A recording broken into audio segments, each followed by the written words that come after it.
So Buddhism, tell me about that. I'm very interested conceptually, but I have no practices, and I'm curious as a someone who's self-professed Buddhist. Does that mean that you go to a Buddhist religious center? Does it mean you have a practice at home that's sacred to you that you do for an hour every day and nothing comes before it? Does it mean that you're like me, you've read books and find it interesting and agree with it, but it's not necessarily a huge part of your day-to-day? What does it mean to you, and what are your practices? Thanks. I don't know if I consider myself a Buddhist. I don't know. I mean, I'm studying and practicing Buddhism, but I don't know. I don't know what it takes to kind of cross the chasm there. But yeah, me neither. I don't know. That's why I'm asking you. But I started. So right now my practice is I meditate every day, 30 minutes a day. I'm now training with a Zen teacher, a senior Zen Dharma teacher from the Dharma Zen Center here in LA.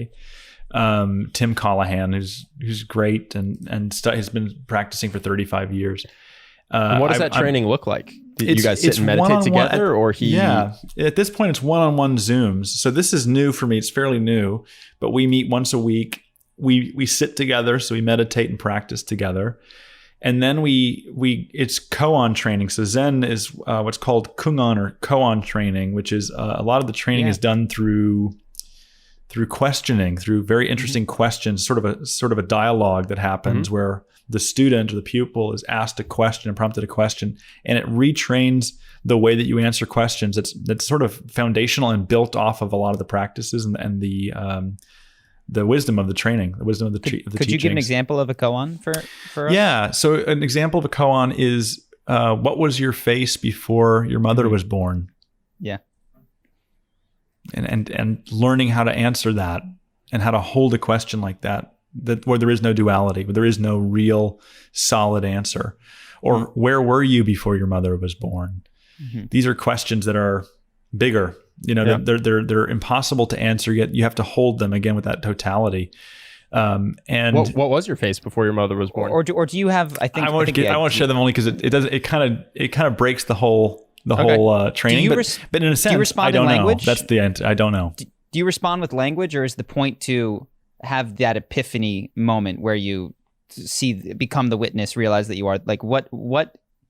Is it possible that the right answer to a koan is words, or is that just exclude you from ever getting the koan, quote unquote? No, right? there are some koans, I think. So I'm still fairly new at this, right? So I've been practicing kind of Vipassana training and a very different form of Buddhism before. But yes, some koans can and should be answered with words. Some are not answered with words. Interesting. So good question. Like I'm learning all this. To me, I entered Buddhism or entered meditation through just sort of sitting. Insight LA is a group here in LA that just does mindfulness-based stress reduction. So it's more just mindfulness, and things like the apps like Calm and Headspace, they're sort of decoupled from the religion. So if you think of like a stool, meditation is one leg along with the wisdom and the ethics, but it's just separated, it's decoupled. And so you just focus on meditation. So I did that for many years. And read a few books here and there, like Zen Mind, Beginner's Mind was a really cool introductory book. I read a lot of Jack Kornfield books about meditation and Buddhism. And then eventually I got more and more interested in what else is there. And I'm part of a group called Silver Lake Meditation here in LA, which is also a Zoom group. And Tim was an occasional guest teacher. Tim was my Zen teacher. And I just asked him, would he mind doing one-on-one training? That sort of seems to be the sort of the pattern anyone takes, is to move and graduate toward one-on-one training with a teacher. And so it's been very interesting. Is it fair to say you're adding the other two legs now? So you got the meditation leg. Sounds like pretty comfortably relative to the general population. Sure. So now you're adding the other legs to make it more of a Buddhist practice instead of just a mindfulness practice? Yeah, I think that's right. Like wisdom, the wisdom trainings and the wisdom talks, you can find so many of those on Insight Timer, on YouTube, on kind of anywhere. So you find a teacher you love, like Pema Chodron is someone that I love, Jack Kornfield. You can listen to their talks. You can read, Chogyam Trungpa. You can read these books about wisdom. And then the ethics are also always introduced. Like as you learn about Buddhism, you're just introduced to some of the basic ethics of the religion.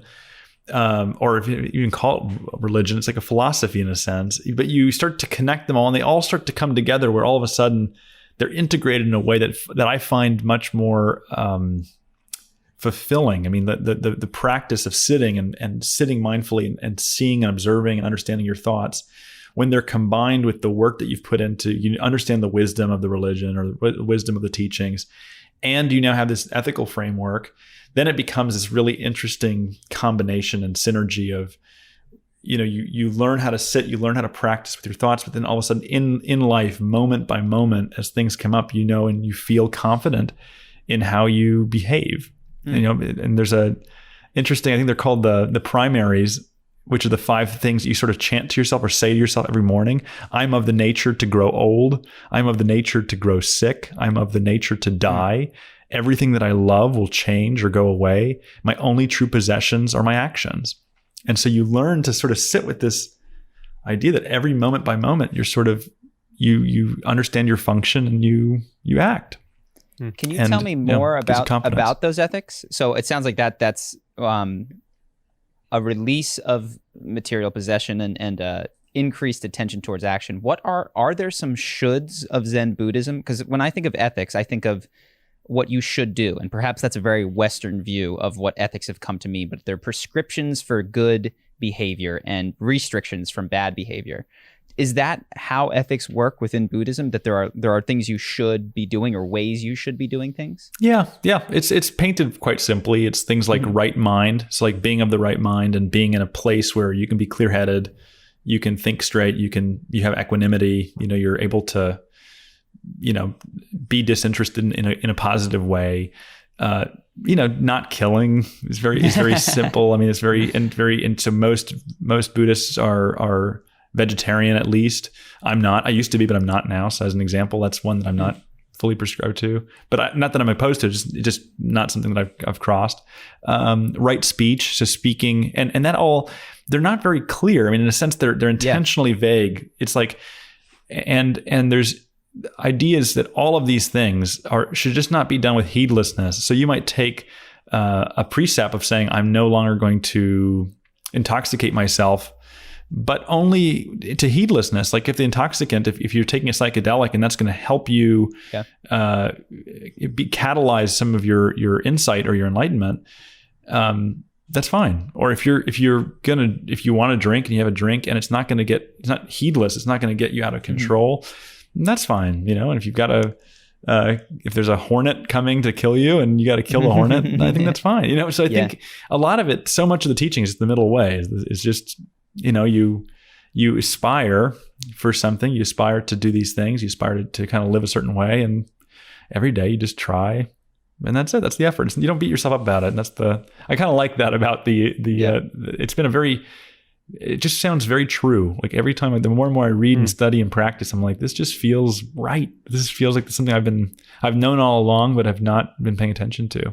Is there, what you just mentioned kind of made me think, is there Buddhist punishment? Like in Christianity, there's hell, right? You don't do bad because we are going to give it to you in the afterlife. If you screw it up, you're just going to regret it forever as you get tortured by the devil. And what's interesting about Buddhism, and correct me if I'm wrong, is my impression is like the only hell there is the it's the doing of the wrong thing. It's like you just suffer in the attachment to the material good. There's no further punishment in the afterlife or anywhere else.